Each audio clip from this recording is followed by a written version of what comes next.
हाय बच्चों। स्टार्ट करते हैं अपना आज एक्सरसाइज 6.3 इंट्रोडक्शन। जैसे कि आपने लास्ट वीडियोस में देख लिया होगा, हमने 6.1 6.2 का इंट्रोडक्शन प्लस उनकी एक्सरसाइज सॉल्व की थी।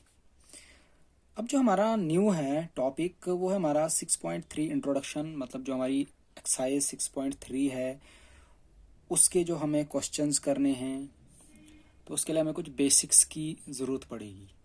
तो उस बेसिक को हम थोड़ा यहाँ पे डिस्कस करेंगे। तो सबसे पहला है, इसमें एक थ्योरम है हमारे पास। थ्योरम क्या कहती है? If in two triangles if in two triangles corresponding angles are equal. बोलता है अगर आपके पास दो ट्राइंगल्स हैं, उनके कॉरस्पॉन्डिंग एंगल्स इक्वल हैं, then there corresponding sides are in the same ratio. तो जो उन ट्राइंगल्स के कॉरस्पॉन्डिंग साइड्स होंगे उनका रेशो भी क्या होगा? सेम। ठीक, आर प्रोपोर्शनल। तो hence the two triangles are similar. तो बताओ वो दोनों ट्राइंगलें क्या हैं? सिमिलर हैं। चलो सपोज हमारे पास दो ट्राइंगल्स हैं, जो इसने कहा हम बनाते हैं। एक ट्राइंगल है हमारे पास ए बी सी, दूसरी ट्राइंगल है हमारे पास डी ई एफ। क्लियर? ये दो ट्राइंगल्स हैं, तो लिखते हैं given two triangles, that is triangle A B C and triangle D E F, in which angle A is equals to angle D, angle B is equals to angle E and angle C is equals to angle F। ये हमारे पास given information है। Clear? To prove हमें क्या कहना है? ये दोनों triangle क्या है? सिमिलर। टू प्रूव करना है हमने triangle A B C is similar to triangle D E F. Clear? ये हमें प्रूव करना है। तो देखो, आपको दो ट्राइंगल सिमिलर प्रूव करनी है, तो आपको मैंने पहले बताया हुआ है, जब भी हमें दो ट्राइंगल्स को सिमिलर प्रूव करना होता है तो हम क्या करते हैं? एक तो उनका चेक करते हैं कॉरस्पॉन्डिंग एंगल्स वो बराबर होने चाहिए, तो कॉरस्पॉन्डिंग एंगल्स तो बराबर हैं। दूसरी चीज चेक करते हैं हम, जो कॉरस्पॉन्डिंग साइड्स होते हैं उनका जो रेशो होता है वो बराबर होना चाहिए। ठीक है, दैट इज सेकंड चीज मुझे क्या चेक करनी है? A B upon D E, B C upon E F and A C upon D F, ये बराबर होना चाहिए। पहली चीज तो मेरे पास दी है, एंगल सारे बराबर हैं इसके। ठीक है, दूसरी चीज मुझे करना है प्रूव जिसके कॉरस्पॉन्डिंग साइड्स का रेशियो भी बराबर होना चाहिए। तो ये करेंगे कैसे? तो एक उस करने से पहले हम थोड़ा सा एक कंस्ट्रक्शन करते हैं। कंस्ट्रक्शन क्या करोगे आप? कट करो आप D E at point P. Suppose यहां पे किया मैंने, इस डी ई को काट किया मैंने पी पे। इन सच अ वे, इस तरीके से कि ये ए बी जो है, या लिखते हैं सीधा, ये जो डी पी आएगा ये ए बी के बराबर होना चाहिए। Clear? And cut D F at point Q पे काटना है इसको, डी एफ को, इन सच अ वे, इस तरीके से कि जो डी क्यू है वो ए सी के बराबर होना चाहिए। ये आप याद रखोगे। और लास्ट पे आप क्या करोगे? ज्वाइन कर दोगे पी क्यू को। ये हो गया जी। यहाँ पे, यहाँ तक कोई डाउट समझ आई? अब मुझे क्या करना है, अगर मैं ट्राइंगल ए बी सी और डी पी क्यू को कॉन्ग्रेंट प्रूव कर दूं, क्या कर दूं, कॉन्ग्रेंट प्रूव कर दूं, तो क्या होगा? अगर मैं इस ट्राइंगल को और इस ट्राइंगल को कॉन्ग्रेंट प्रूव कर दूंगा तो क्या होगा? एंगल बी एंगल पी के बराबर हो जाएगा, एंगल बी एंगल पी के बराबर हो जाएगा, एंगल सी एंगल क्यू के बराबर हो जाएगा। बट हम जानते हैं एंगल बी एंगल ई के बराबर है, एंगल सी एंगल एफ के बराबर है, ये एंगल इसके भी बराबर, ये एंगल इसके भी बराबर, मतलब ये दोनों एंगल आपस में बराबर, ये दोनों एंगल आपस में बराबर। तो अगर ये दोनों एंगल आपस में बराबर हैं तो ये दो लाइनें पैरेलल हैं, ये दो लाइनें पैरेलल है। तो अगर ये दो लाइनें पैरेलल हैं तो इस ट्राइंगल में मैं क्या करूंगा, अप्लाई करूंगा बेसिक प्रोपोर्शनलिटी थ्योरम, तो हमारा काम हो जाएगा। बात समझ आई? तो करते हैं कैसे प्रूफ, ध्यान से। In triangle A B C and triangle D P Q, ठीक है, मैं बोल रहा हूं एंगल ए और एंगल डी बराबर है, चेक करना। ए बी सी और डी पी क्यू, मैं बोल रहा हूं ये एंगल और ये एंगल बराबर है, गिवन।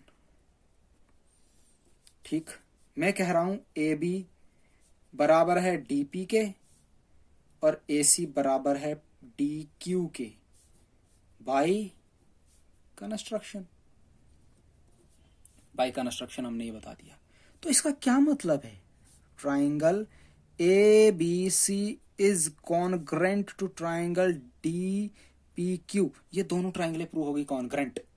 तो अगर ये दोनों ट्राइंगलें प्रूव हो गई कॉन्ग्रेंट तो मैं कह सकता हूं एंगल बी बराबर है एंगल पी के और एंगल सी बराबर है एंगल, शाबाश शाबाश शाबाश, एंगल क्यू के। ये वाला एंगल बी पी के बराबर हो गया, एंगल सी एंगल क्यू के बराबर हो गया, by using C P C D, corresponding part of congruent triangle. यहां तक कोई डाउट? ठीक। बट हम जानते हैं, क्या जानते हैं? जो एंगल बी है, एंगल बी है वो एंगल ई के बराबर है और जो एंगल सी है वो एंगल एफ के बराबर है। क्लियर? मैं कह रहा हूं एंगल बी जो है एंगल ई के बराबर है, एंगल सी इसके बराबर है, गिवन है, ये गिवन है। तो अगर मैं इन दोनों को कंपेयर करूं, इन दोनों को कंपेयर करूं, अगर मैं इसको फर्स्ट नाम रख देता हूं, इसको मैं सेकंड नाम रख देता हूं, इसको मैं थर्ड नाम रखता हूं, इसको मैं फोर्थ नाम रखता हूं, थोड़ा हमारे कन्वीनियंस के लिए, ठीक है। तो from first and second we get, from first and second नहीं सॉरी थर्ड वी गेट, क्या मिलेगा मुझे? Angle P is equals to angle E, angle P और एंगल E बराबर, this one and this one,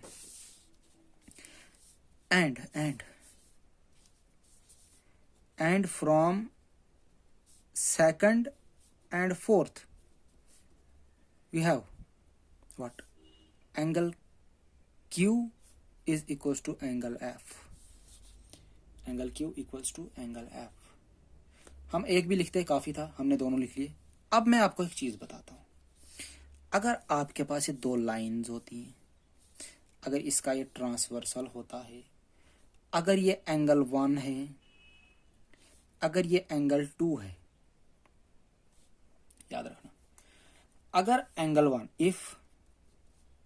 if angle 1 equals to angle 2, अगर angle 1 और angle 2 बराबर है, देन इसको रखता हूं P, इसको रखता हूं Q, देन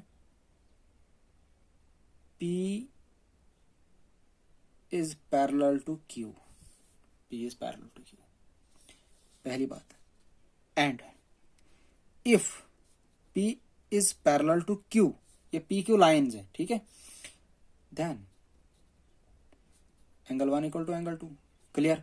अब हमारे पास क्या है, हमारे पास है एंगल 1, सॉरी हमारे पास है एंगल P और एंगल E बराबर। यहाँ पे यहाँ पे चेक करो, एंगल P और एंगल E बराबर, ये दोनों एंगल हमारे पास बराबर हैं, ये दोनों एंगल हमारे पास बराबर हैं। तो अगर ये दोनों एंगल बराबर हैं तो मैं कह सकता हूं PQ पैरेलल है EF के। तो इसका मतलब PQ is parallel to EF। क्या लिखेंगे, कॉरस्पॉन्डिंग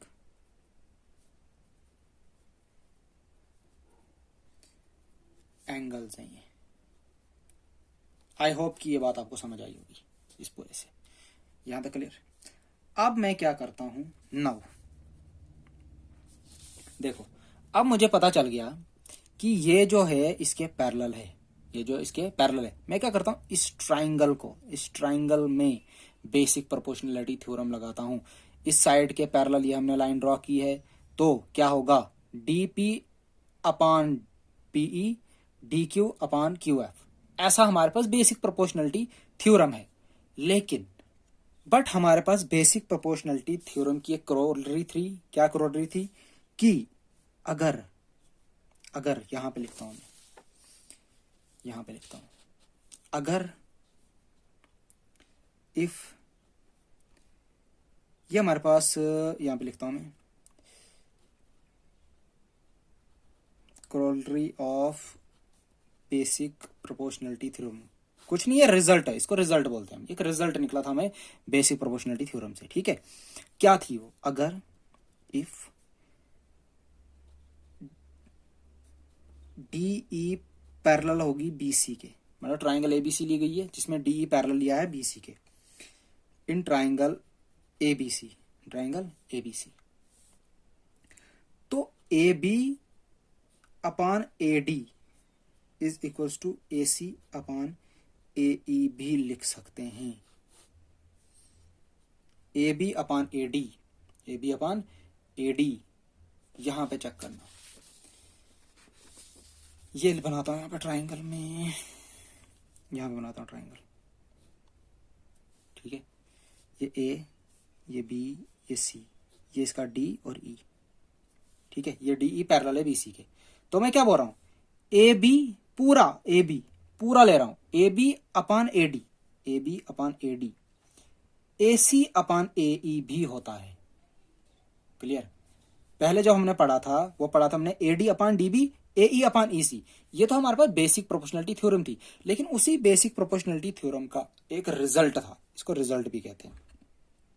क्या रिजल्ट था, कि अगर AB upon AD AC upon AE का रेशो लिखूं मैं, वो भी बराबर होगा, तो इस कंसेप्ट को मैं यहां पे लगाऊंगा, इस कंसेप्ट को यहां पे अप्लाई करूंगा। क्या करूंगा, now applying PGT in triangle DEF in which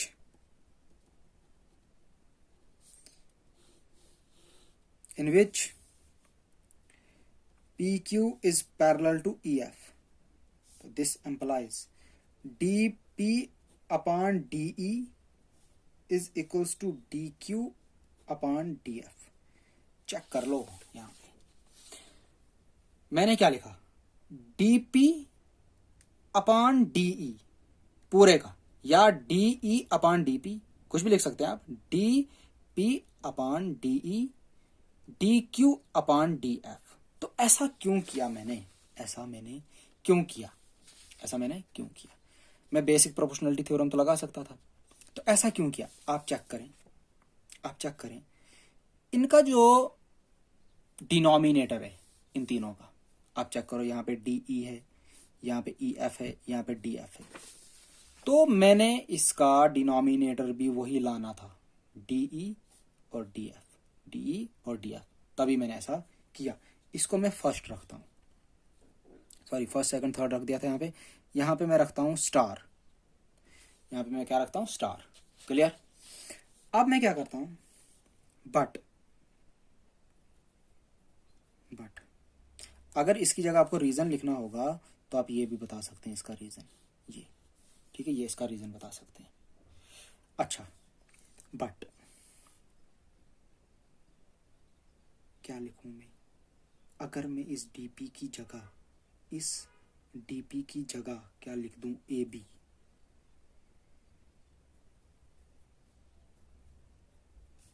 and D Q की जगह लिख दूं ए सी, तो चलेगा? अरे ये तो हमने किया था ना, अभी अभी हमने बताया था जब हमने कंस्ट्रक्शन की थी। हमने जब कंस्ट्रक्शन की थी हमने बताया था डीपी और एबी बराबर है, डी क्यू और एसी बराबर है।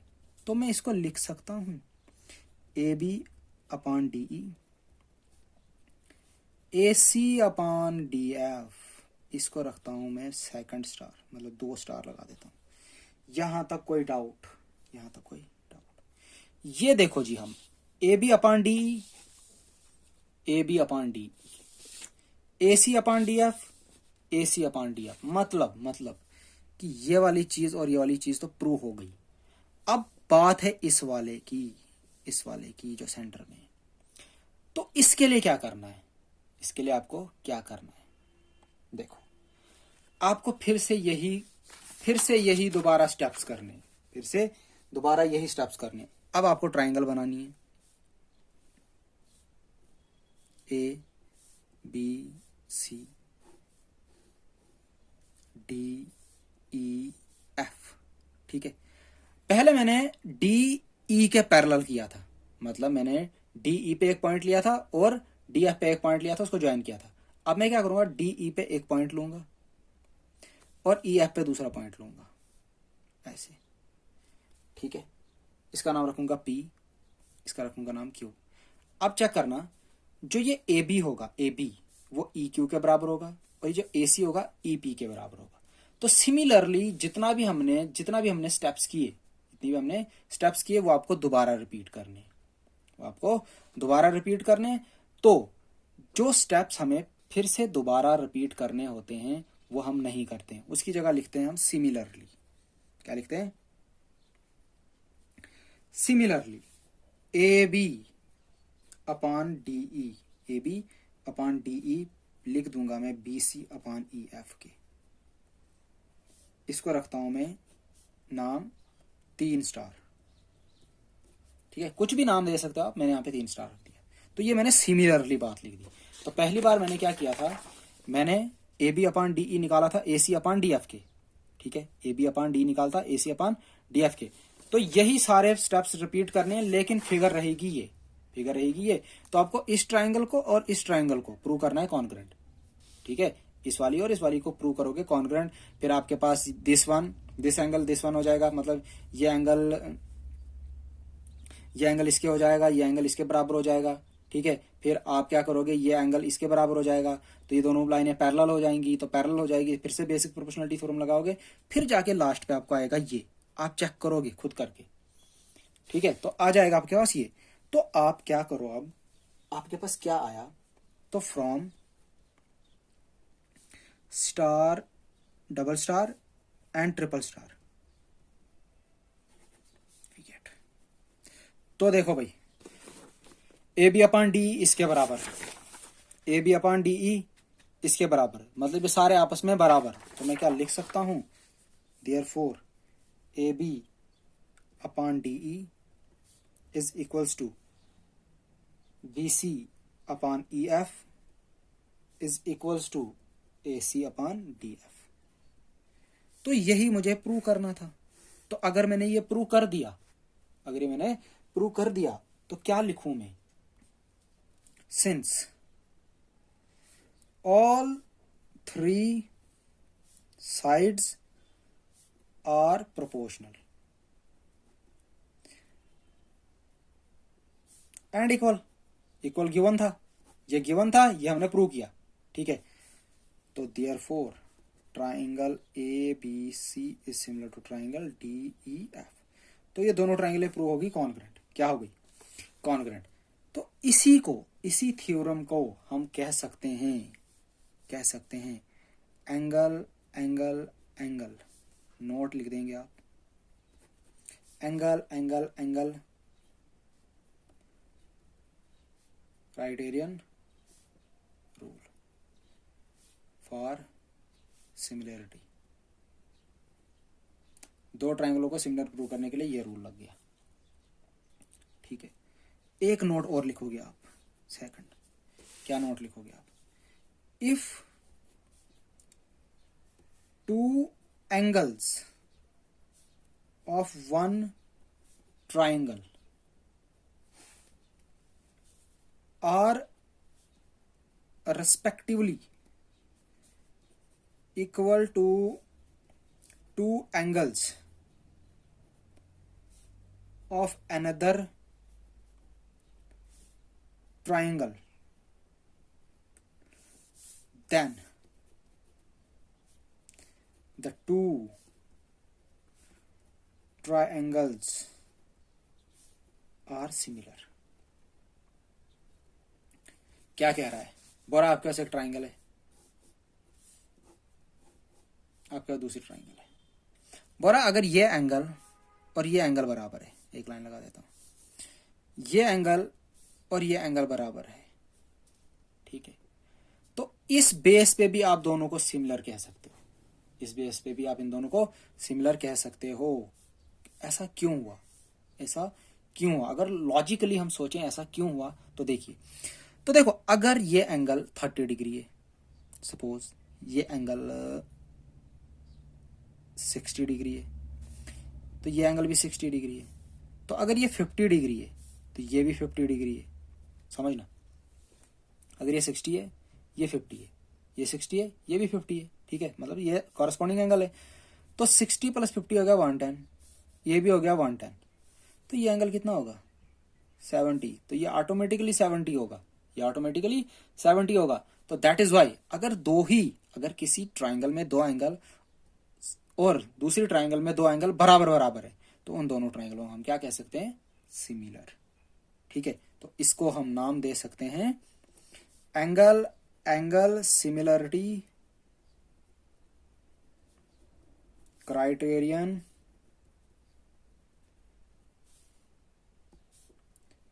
रूल। तो ये था हमारा एक थ्योरम थी 6.3। ठीक है, तो आप इसको अच्छे से नोट करेंगे।